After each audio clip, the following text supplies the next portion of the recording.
back to my channel, Notes by LaRue. It's your girl, Nika LaRue, and here I strive to bring you motivation, encouragement, and hope, one note at a time. If you are new to my channel and would like to become one of my beloved note takers, please make sure you subscribe and hit the notification bell so you do not miss any of my uploads. Now that the rules are out of the way, grab a pen and a pad and prepare to take some notes because class is officially in session. As you can see, filming is a little bit unconventional today. I'm actually reporting live from the Audi. Unfortunately, the spot where I normally film in was not available to me, so I had to make do with what I have. But the intent and the message will still and always remain the same, and it's to offer motivation, encouragement, and hope. Today we're going to get a little bit personal, and when I say personal, I mean very personal. But I'm not going to be delving into your business, but I'll be exposing just about all of mine. You see, this is going to be news to some, but it's going to be old to a lot of other people. I have a mental illness. I have battled depression and anxiety for 20 years. 20 years. Yes, 20 years to be exact. It started at the age of 14, and it lasted all the way up until the age that I am now, 35. But the only thing now, I'm just learning to cope with it. I'm learning to cope with it by way of medication that I take daily, because if I do not take this medicine, then let's just say if I don't take this medicine, I will not be here recording this video with you all, nor will you be seeing it. But my medication coupled with therapy, back in February, I ended 14 months of therapy. And I will say this, it was the absolute best thing that I could have ever done for myself, and the biggest investment I could have ever made for myself and for my life. It was very hard. It was very gruesome. It was something that I did not want to do at times. And there are so many times that I wanted to quit, but nonetheless, I stayed. I endured, and I won the race. So, like I said, we're getting very personable today, because I know there are millions upon millions of people out in the world today who are suffering from some form of mental illness. Some of them, they don't know that they have a mental illness. Some of them, they do know that they have a mental illness, but they're in denial, saying, hey, not me. Guess what? I was once that girl. I was once that individual saying, hey, it's not me.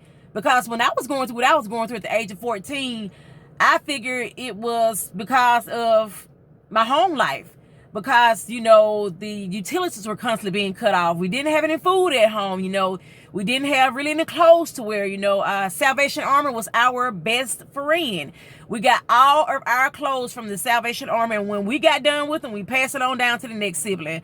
Our food, God, our food. Or I should say lack of food, because we did not have a whole lot of food. But it was a lot going on in my life at that time, the age of 14, and I just did not know how to deal or cope with it. So I started having these crazy thoughts of committing suicide, because I would be better off, because then I wouldn't have to deal with the things that I was affronted with at home. Mind you, I'm 14. But like I said, I started having these ideologies of killing myself. I started writing these suicide poems and saying, hey, you know what? I'm finally going to muster up the courage. I'm going to do this thing.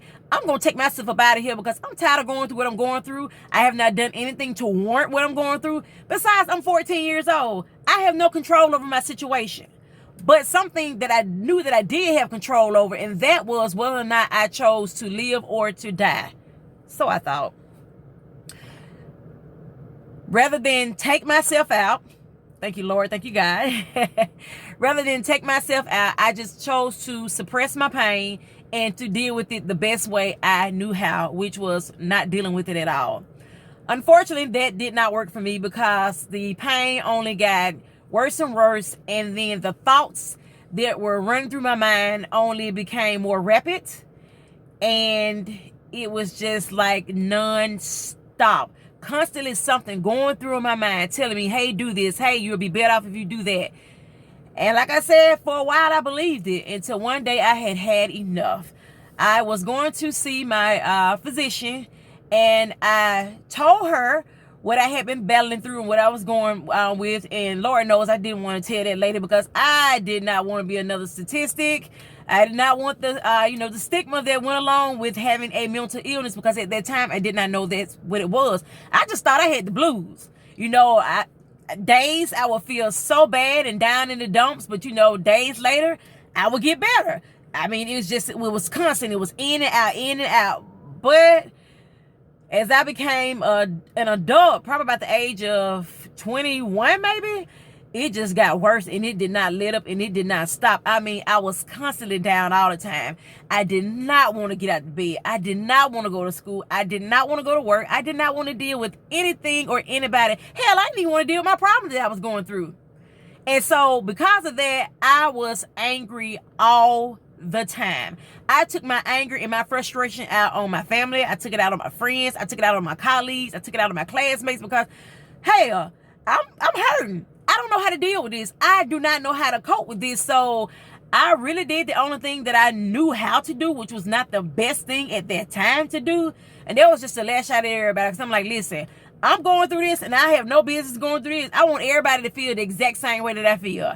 And when I tell you, if I can go back in time and change that, I would. But unfortunately, I cannot. I can only learn from it and just move forward.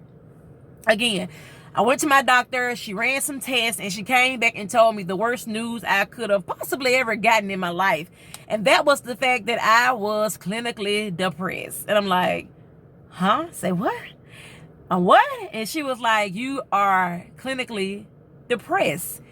And it is a very extreme form of clinical depression. Again, at this time, I'm at the age of 24. I didn't know what none of this mess meant. All I'm looking forward to this woman is saying, okay, now that you've told me that, tell me, how do I fix this? How do I correct this problem? And she said, see, there's the thing. It's not something that can be fixed like that. This is something that is an ongoing battle. At this point right now, only thing I can offer you is two solutions. You can either take this prescription, go get it filled, and take this medicine, or you can go see this LPC. Which one do you want?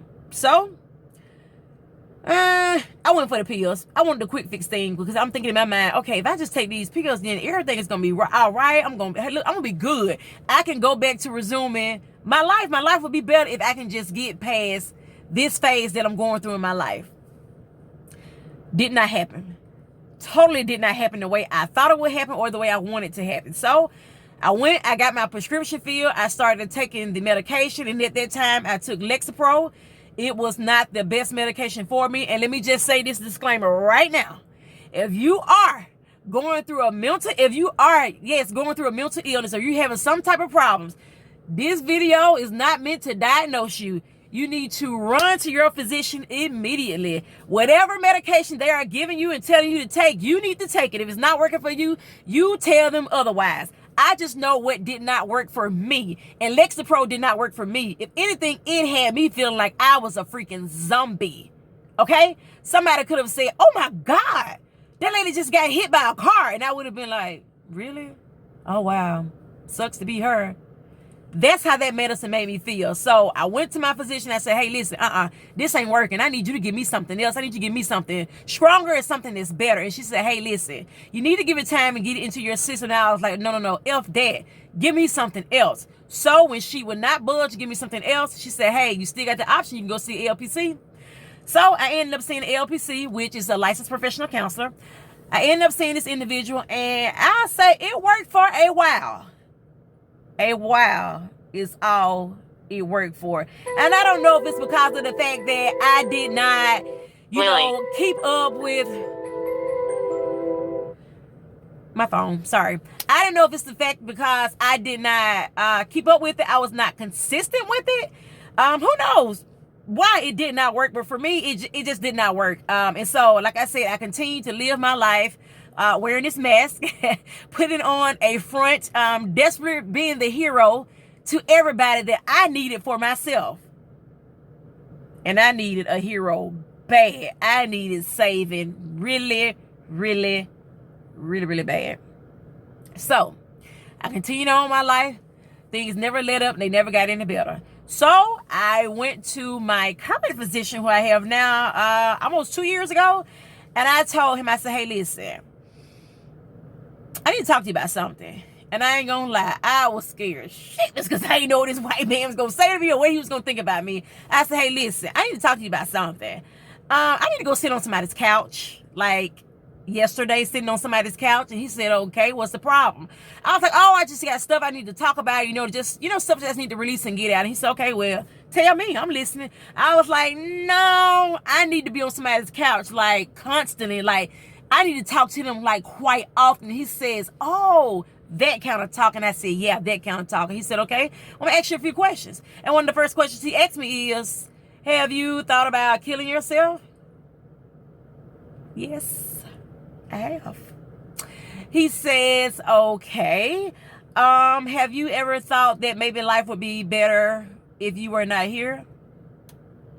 Yeah, I have. Yeah, I totally have. He said, you know what? I'm not going to ask you any more questions. You definitely need to see somebody. You need to see them right now. And I'm talking right now. So they referred me to this awesome and wonderful therapist. Oh, my God. She was a total at times. But when I tell you, she knew her stuff and she did what she needed to do to help me. And when I tell you, the first month I went in there, I didn't say anything. I was not telling this stranger any of my business, yet I told him I need to go sit on somebody's couch. It was not the way I thought it would be, like, you seen on TV or whatnot. Oh, you go and lay back. Nah. It was none of that. It was me sitting in a chair.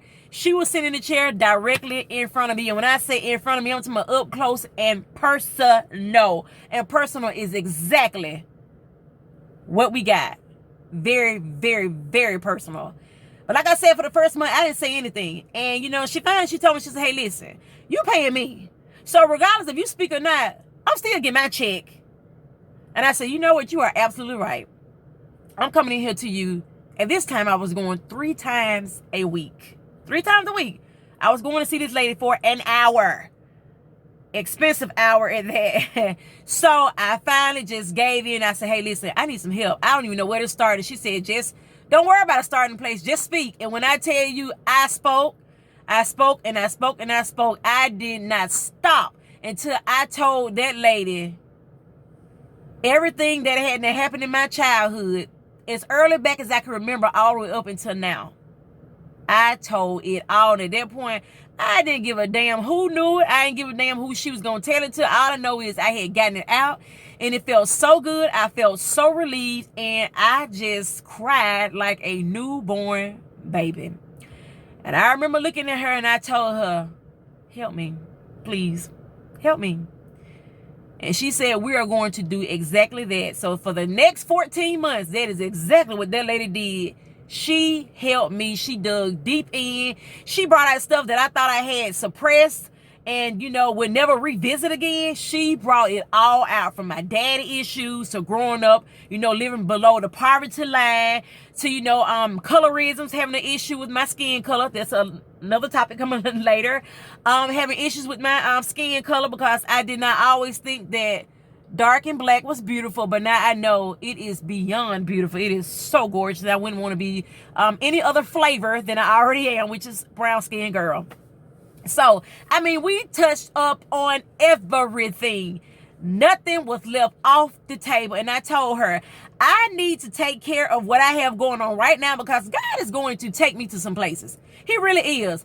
And I'm going to be affronted with these things when I get to the location that he's taking me. And guess what? I need to already have a handle on this. So if anything were to arise again, I can be like, Like I said in my last video, I've been here before. I know what to do with this. I'm going to take exactly what she taught me and showed me, and I'm going to use it to my advantage and to my benefit. And ultimately, that is exactly what I've done. And when I tell you, everybody has noticed my smile. Everybody has noticed the better attitude. Everybody has noticed the new and improved Deetra. And I can honestly say I am so in love with the woman that I am today. And God knows I would not want to be anybody else because I finally come to the realization that I'm an awesome woman. I really, really am. And I don't give myself enough credit. And it's not to, toot my own horn or anything like that. It's not to be cocky. But it's just that I'm now confident in who I am. I know who I am. I know my worth and I know my value. And I will never again put myself down ever again, all because of how I used to feel about myself. Like I said, I'm at a happy spot in my life. Everything is going wonderful for me. I'm a successful writer, successful author. I run a very successful, a nice blog. Now I'm going to be having a wonderful and successful YouTube channel, whatnot. But I said all this to say, if you are battling with a mental illness, it can be an addiction that you're going through. I don't care what it is. Substance abuse, sexual addiction, physical abuse, whatever it is, seek help. That is what they are there for. Make sure you get the adequate help that you need so you can be the best version of yourself possible. Again, like I say, help is out there. They're just waiting for you to make a move. Thank you for watching. Class is officially dismissed. Until next time, my note takers. Bye.